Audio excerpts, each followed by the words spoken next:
नमस्कार, new Corbett समाचार में आपका स्वागत है। आइए देखिए आज की ताज़ा खबर।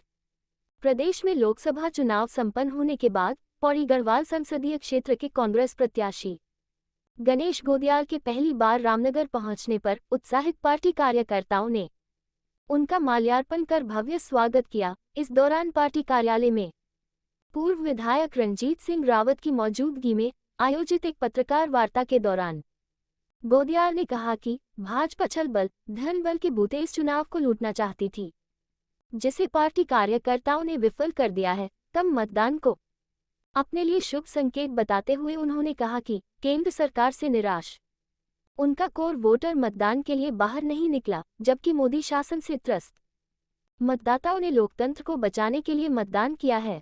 प्रदेश में बढ़ी बिजली दरों को जनता के साथ विश्वासघात बताते हुए उन्होंने कहा कि भाजपा मतदाताओं से बदला लेने पर उतारू है। विधानसभा चुनाव में मतदाता इनकी प्रदेश से भी विदाई करने वाले हैं।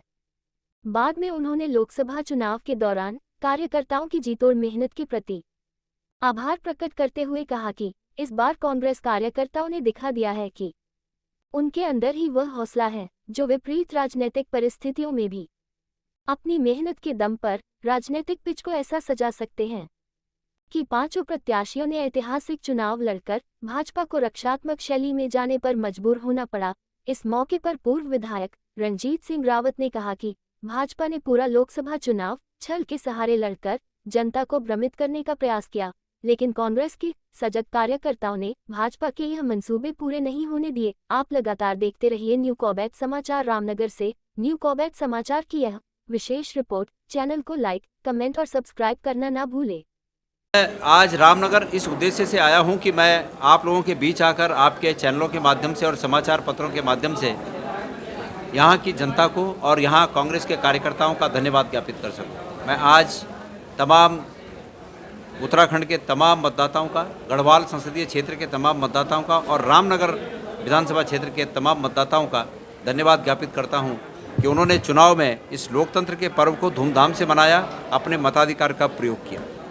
मैं इस आशय से आज रामनगर आया हूं और मेरा ये आशय आपके माध्यम से लोगों तक पहुंचे, मैं इसकी कामना करता हूं। भारतीय जनता पार्टी के पास इन सब फजूल की बातों के अलावा कोई मुद्दा नहीं है। हम माननीय प्रधानमंत्री जी से ये जानना ये अपेक्षा करते हैं, भारतीय जनता पार्टी के नेताओं से अपेक्षा करते हैं कि वो 10 साल में उनके द्वारा किए गए कामों को बताते हैं, लेकिन चूँकि 10 साल उन्होंने कुछ किया नहीं है, इसलिए इस प्रकार की फजूल की बातें करके धार्मिक ध्रुवीकरण के आधार पर सिर्फ और सिर्फ ये उनकी उम्मीद है कि धार्मिक ध्रुवीकरण के आधार पर वो लोग भारतीय जनता पार्टी वोट कब्जा सकें। और जिस प्रकार से चुनाव के जो संदेश आ रहे हैं, मैसेज आ रहे हैं चुनाव में कि पहले चरण में 52% उत्तर प्रदेश जैसे राज्य में वोट पड़े और अब के चरण में, वो सेकेंड चरण में वो 51% हो गए, तो वो धार्मिक ध्रुवीकरण का जो भारतीय जनता पार्टी का मकसद था वो धरा का धरा रह गया और अब लोग इनकी सच्चाई को समझ गए हैं। इसलिए भारतीय जनता पार्टी को जो बढ़ चढ़कर हिस्सा लेकर वोट देते थे, वो लोग इस बात को समझ गए हैं कि देश हित यही इसी में है कि इस समय भारतीय जनता पार्टी को रोका जाए। उन्होंने कहा ये कि देश के संसाधन उनको बांट दिए जाएंगे जिनके ज़्यादा बच्चे हैं, यही कहा ना उन्होंने। एक समुदाय विशेष का नाम मतलब इंगित करके कहा। और कह कौन आदमी रहा है जो खुद 6 भाई बहनों में एक है, जिनके पिताजी के माँ के 6 बच्चे थे, वो इस बात को कह रहे हैं, तो कितना विरोधाभास है भाई। वो देश के माननीय प्रधानमंत्री हैं और देश की जनसंख्या यदि समस्या वो महसूस करते हैं तो देश की जनसंख्या को, सभी समुदायों को जनसंख्या को कंट्रोल करने के लिए वो नीति बना सकते हैं, नियम बना सकते हैं। ऐसे नियम बना सकते हैं जिन नियमों को सभी लोग स्वीकार करें और उन नियमों के अधीन देश की जनसंख्या को कंट्रोल करने के लिए सब लोग जो है तैयार हों, वो नियम बना सकते हैं। लेकिन 10 साल सत्ता में रहे तब तो कुछ नहीं बनाए और अब खाली बेमतलब की बातें करके चुनाव को, मैंने कहा ना, धार्मिक ध्रुवीकरण के आधार पर किसी को ब्लेम करके वो आदमी ब्लेम लगा रहा है जो खुद 6 भाई बहनों का उनमें से एक है।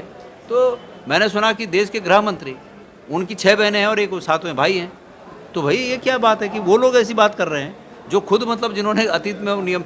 देखिए, अगर ज़्यादा बच्चे होने से संसाधन बढ़ जाते हैं तो अतीत में 6 भाई बहन जिसके थे उसको भी तो देश के कांग्रेस की सरकार थी, उनको भी तो संसाधन मिले होंगे उस समय। और माननीय जी को किसने कहा था कि पत्नी अलग कर दीजिए? उनके भी अगर पत्नी साथ होती तो उनके भी होते भाई। हमें खुशी होती है। हमारा एक भाई वो भी बीजेपी का नेता होता तो खुशी होती है हमें। अब समय आ रहा है, 8 साल से इसलिए नहीं बना कि इस देश में ऐसी सरकार है कि जो इन चीज़ों पर विश्वास नहीं करती। अभी आपने ये आगे मोहान की तरफ जो रास्ता जाता है, रास्ते में जो देखे होंगे आपने पिलर 7-8 साल से पिलर ही पिलर खड़े हैं। कितने लोग हर साल उस रौखड़ में जान दे देते हैं, कितनी गाड़ियाँ बह जाती हैं। और जो भाजपा के प्रत्याशी थे उन्होंने तो बहुत इसकी चर्चा की कि हमने जो है इसको स्वीकृत कर दिया। मैंने सुना कि वो कमीशन के चक्कर में वो अटका हुआ है कि जितना मिला था वो सब कमीशन में चला गया, उस ठेकेदार का वो कोर्ट चला गया। तो ऐसे हालत है इनके।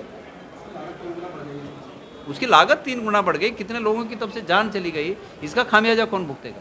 तो ये सब देखिए, जो सरकार लहरों में बनती है ना वो काम नहीं करती। जो सरकार लोगों के मुद्दों पर बनती है वो सरकार काम करती है। कांग्रेस आम जनता के मुद्दों पर चुनाव जीतना चाहती है, इसलिए काम करेगी। और ये लहरों में इसी प्रकार धार्मिक ध्रुवीकरण ये वो सब बवंडर फैलाकर चुनाव जीतते हैं। जब बवंडर फैलाकर ही कोई चुनाव जीत जाता है तो वो काम क्यों करेगा? इसलिए इन्होंने काम नहीं किया, क्योंकि अतीत में इन्होंने बवंडर फैलाकर चुनाव जीते। सोशल मीडिया पे उस व्यक्ति ने एक झूठ फैलाया कि मेरी कोई संपत्ति है मोहान में और वहाँ पर चोरी का माल रखा हुआ है, ऐसा कुछ उन्होंने अपने सोशल मीडिया के फेसबुक से शायद ये कहा। जब मेरे बात संज्ञान में आई तो चूंकि ये इसलिए फैलाया गया था कि चुनाव में मुझे बदनाम किया जाए, तो मैंने चुनाव आयोग में शिकायत की इस बात की कि भाई इसकी जांच की जाए, ये झूठ है। मेरा कोई वहाँ लेना देना नहीं है। वो मेरे रिश्तेदारों का, मेरे दूर के किसी रिश्तेदार का कोई लेना देना नहीं, 1 रुपये का कोई मेरा इन्वेस्टमेंट उसमें है नहीं। तो हाँ, ये ज़रूर है कि वो बीरों खाल के एक बिष्ट जी हैं, उनकी वो संपत्ति है। और मेरा जब वो यहाँ आते हैं तो कभी कभी मेरा वहाँ आना जाना होता है, तो उसमें क्या है? आज मैं यहाँ आ रखा हूँ तो क्या है, मेरा हो गया है।